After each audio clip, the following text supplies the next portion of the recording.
Selamat Hari Tuhan saudara-saudara sekalian. Selamat merayakan Hari Minggu Paskah yang ke-7. Damai Tuhan kita Yesus Kristus menyertai kita sekalian. Bersama lagi dengan saya Romargo di channel Heavenward.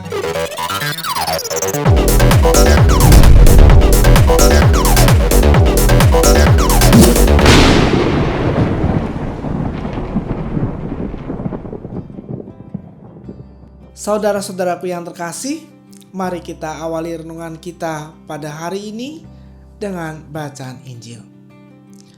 Tuhan bersamamu. Inilah Injil suci menurut Yohanes.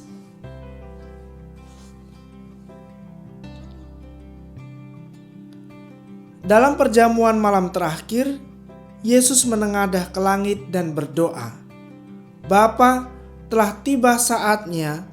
Permuliakanlah anakmu, supaya anakmu mempermuliakan engkau. Sama seperti engkau telah memberi kepadanya kuasa atas segala yang hidup, demikian pula ia akan memberikan hidup yang kekal kepada semua yang telah engkau berikan kepadanya. Inilah hidup yang kekal itu, yaitu bahwa mereka mengenal engkau, satu-satunya Allah yang benar, dan mengenal Yesus Kristus yang telah engkau utus.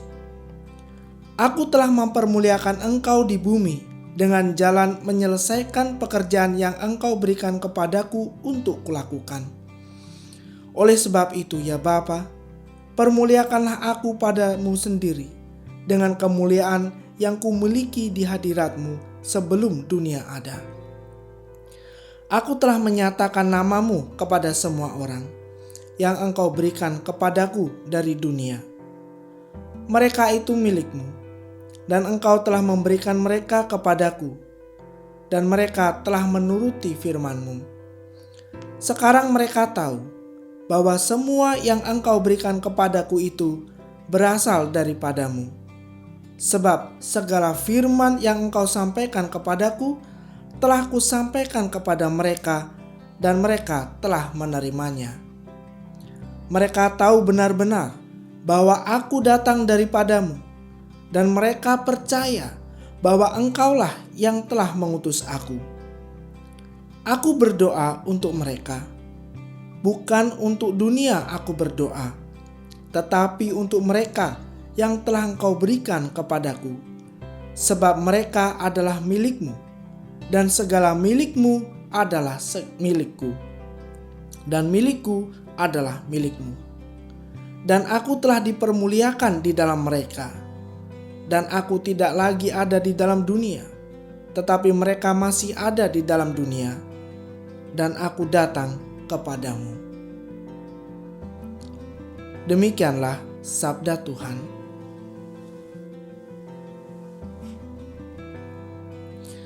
Saudara-saudaraku yang terkasih dalam Tuhan Yesus dan Ibu Maria, Injil ini cukup dalam untuk direnungkan, saudara-saudaraku. Ini adalah doa Tuhan Yesus kepada Bapa. Kemudian kita bertanya, loh katanya Tuhan kok berdoa kepada Bapa? Jadi membingungkan. Tetapi saya sudah pernah membuat video tentang ini yang saudara-saudara sekalian bisa klik linknya di kolom deskripsi. Nanti bisa dilihat ya. Baik, hari ini saya ingin mengajak saudara-saudara sekalian untuk merenungkan tentang hidup kekal. Tadi dikatakan dalam Injil ini, demikian pula ia akan memberikan hidup yang kekal kepada semua yang telah Engkau berikan kepadanya. Maksudnya Allah memberikan kuasa kepada Tuhan Yesus untuk memberikan hidup kekal kepada semua yang telah diberikan Allah kepadanya. Seakan-akan ini ada dua ya. Ada dua, ada Bapa, ada Putra, ada sehingga orang berpikir Tuhannya orang Katolik itu buahnya ada 3. Baik, itu kita bahas di lain video. Nah, yang sebenarnya sudah saya bahas tadi, yang nanti lihat ya, di deskripsi, di kolom deskripsi, linknya ada di sana. Baik, kembali ke pokok permasalahan ini. Hidup kekal ini sangat menarik, saudara-saudaraku. Di sini tadi dikatakan bahwa Tuhan Yesus memberikan hidup kekal kepada semua yang telah diberikan oleh Allah kepadanya. Artinya, hidup kekal itu diberikan oleh Tuhan Yesus kepada mereka yang percaya kepadanya. Ini penting, saudara-saudaraku. Ini penting tentang keselamatan. Karena banyak sekali orang berbicara keselamatan itu, semua orang bisa mencari keselamatan. Tidak percaya Tuhan Yesus bisa selamat asal orangnya berbuat baik, ya kan? Tetapi ternyata tidak seperti itu kebenarannya, saudara-saudaraku. Sekarang, apakah kita ingin mendengar kebenaran atau mendengarkan yang enak-enak? Seringkali kebenaran itu tidak terlalu enak di telinga kita, ya. Tetapi inilah kebenaran, bahwa keselamatan, hidup kekal itu ada di dalam Yesus, diberikan olehnya kepada mereka yang mengenalnya. Kita lihat ayat berikutnya. Inilah hidup yang kekal itu, yaitu bahwa mereka mengenal Engkau satu-satunya Allah yang benar, dan mengenal Yesus Kristus yang telah Engkau utus. Sangat penting ini, saudara-saudaraku. Jadi mengenal Allah, satu-satunya Allah yang benar, dan mengenal Yesus Kristus yang telah Engkau utus. Jadi ada dua pribadi di sini. Allah satu-satunya, Allah yang benar ini, dan Yesus Kristus. Tuhan juga pernah berkata, percayalah kepada Allah, percayalah kepadaku. Itu bukan berarti ada dua Allah, ya, tidak. Tapi ini berbicara tentang satu Allah. Bahkan tadi dikatakan, yaitu bahwa mereka mengenal Engkau satu-satunya Allah yang benar. Jadi Tuhan Yesus sendiri saja di dalam doanya menyatakan bahwa Allah itu cuma satu, tidak ada tiga. Ya. Tapi kenapa di sini ada Allah, ada Tuhan Yesus? Ya. Sekali lagi nanti dilanjutkan di link di video yang linknya sudah saya share di link deskripsi, di kolom deskripsi. Oke. Baik. Jadi mengenal Allah dan mengenal Tuhan Yesus. Allah yang benar, Allah yang mana?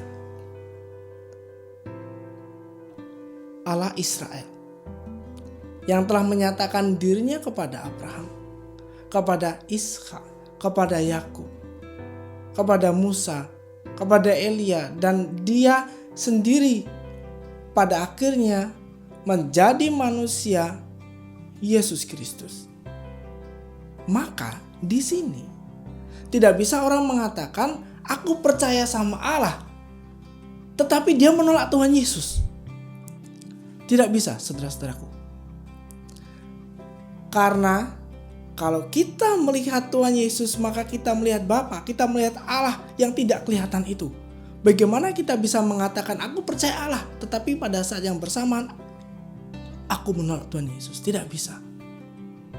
Maka harus klop, saudara-saudaraku. Ini penting disampaikan oleh Tuhan dalam doanya. Percaya pada Allah,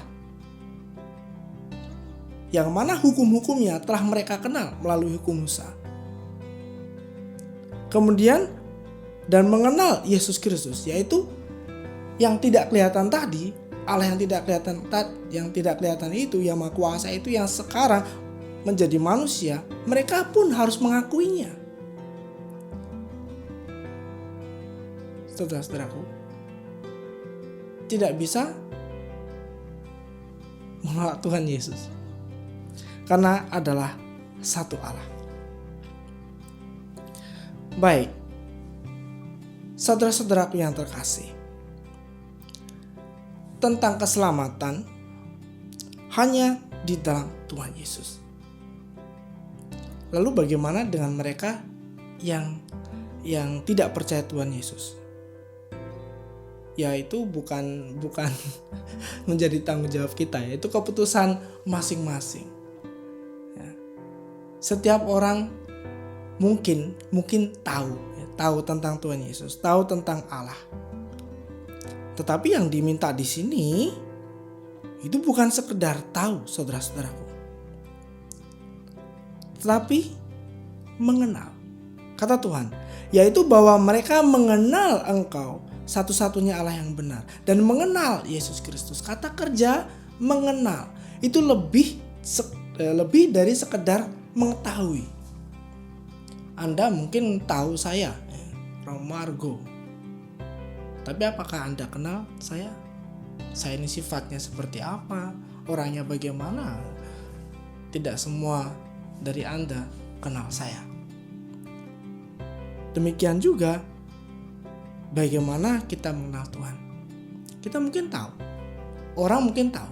Oh, Yesus Tuhannya orang Katolik. Iya, tahu, mereka tahu.